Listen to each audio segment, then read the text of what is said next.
السلام علیکم ورحمۃ اللہ وبرکاتہ۔ اعوذ باللہ من الشیطان الرجیم، بسم اللہ الرحمن الرحیم۔ لن ینال اللہ لحومها ولا دماؤها ولکن ینالہ التقوی منکم۔ عزیز ساتھیو، بقرہ عید کے ایام شروع ہونے والے ہیں۔ اس کے بارے میں جو ہے ہم چند باتیں کا خیال رکھیں۔ سب سے پہلے تو ہم اس بات کا خیال رکھیں کہ ہم جو قربانی کر رہے ہیں اس کے اندر ہماری نیت درست ہونی چاہیے، کوئی فاسد اغراض اس کے اندر شامل نہ ہو۔ یعنی ہم جو قربانی کر رہے ہیں اس کے اندر صرف اور صرف اللہ کو راضی کرنے اور حضرت ابراہیم علیہ السلام کی سنت کو زندہ کرنے کا مقصد ہو ہمارا۔ اس کے اندر دکھاوا یا دعوت یا کوئی اور پروگرام کا جو ہے ہمارا مقصد نہ ہو، کیونکہ جتنا زیادہ اخلاص ہوگا اتنا ہی زیادہ جو ہے وزنی ہوگا عمل۔ جیسا کہ اللہ تعالیٰ نے سورہ دہر کے اندر بھی فرمایا، انما نطعمکم لوجہ اللہ لا نرید منکم جزاء ولا شکورا، کہ جو لوگ غریبوں کو کھانا کھلاتے ہیں وہ کہتے ہیں کہ ہم یہ کھانا کھلانے کی وجہ سے نہ تو ہم جو ہے کسی بدلے کے خواہش مند ہیں اور نہ ہم اس پر شکریہ چاہتے ہیں، اس لیے اپنی نیتوں کو ہم درست کریں۔ دوسری چیز، قربانی کے اوقات کیا ہے؟ قربانی کے اوقات 10 ذی الحجہ کی صبح صادق سے لے کر 12 ذی الحجہ کی غروب آفتاب تک ہے۔ یعنی اس کو اگر ہماری زبان میں سمجھے تو عید باسی اور تواسی کی غروب تک، یعنی سورج کے ڈوبنے تک، جن میں پہلا دن افضل ہے، اس کے بعد دوسرا دن، اس کے بعد تیسرا دن افضل ہے۔ دن کے اندر بھی انسان قربانی کر سکتا ہے اور رات میں بھی قربانی کر سکتا ہے، لیکن فقہا نے جو ہے رات کے وقت میں قربانی کرنے کو مکروہ لکھا ہے۔ اس میں ایک بات ہم اس بات کا بھی خیال رکھیں کہ جس کے نام سے قربانی ہے، بہتر یہ ہے کہ جب قربانی کے جانور کو ہم قربانی کی جگہ پر لے آئے تو اس وقت جس کے نام سے قربانی ہے وہ حاضر رہے۔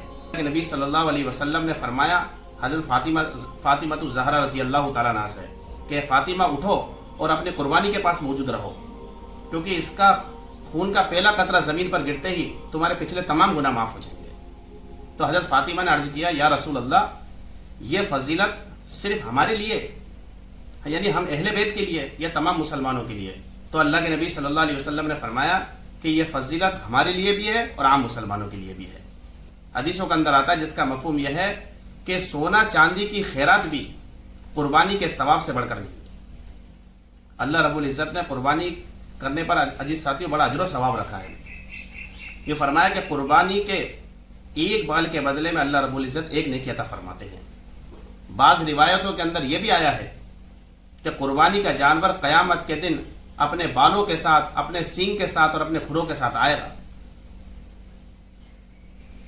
تو جب ہم قربانی کریں تو سب سے پہلے تو ہم اس بات کا خیال رکھیں کہ جانور کو جو ہے قبلہ رخ لیٹا دیں اور دعا پڑھیں، انی وجہت وجہی للذی فطر السماوات والارض حنیفا وما انا من المشرکین قل ان صلاتی ونسکی ومحیای ومماتی للہ رب العالمین، کہ بے شک میری نماز، میری قربانی، میرا جینا مرنا سب اللہ کے لیے جو دونوں جہاں کا رب ہے، لا شریک لہ وبذالک امرت وانا اول المسلمین۔ یہ دعا پڑھے۔ اگر کسی کو یہ دعا یاد نہ ہو تو وہ بسم اللہ اللہ اکبر بھی پڑھ سکتا ہے۔ بسم اللہ اللہ اکبر پڑھنے سے بھی قربانی ہو جائے گی۔ جب قربانی سے فارغ ہو جائے تو اس کے بعد یہ دعا پڑھے، اللہم تقبلہ منی کما تقبلت من خلیلک ابراہیم وحبیبک محمد رسول اللہ علیہ الصلاۃ والسلام۔ یہ دعا پڑھے۔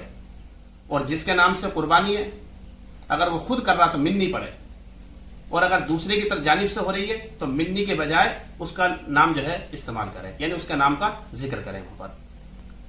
اس لیے عزیز ساتھیوں، بہتر تو یہ ہے کہ جس کے نام سے قربانی نہیں ہے وہ بھی قربانی کرے تاکہ بہت زیادہ ثواب حاصل ہو۔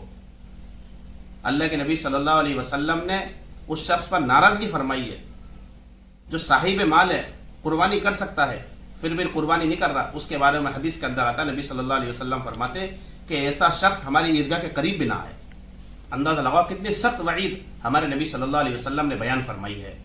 اس لیے ہم کوشش کریں کہ ہر آدمی جو ہے قربانی کے اندر حصہ لے اور جو ہے اللہ تعالیٰ کے یہاں اپنا جو ہے اجر و ثواب پہنچائے اور خلوص کے ساتھ قربانی کرے۔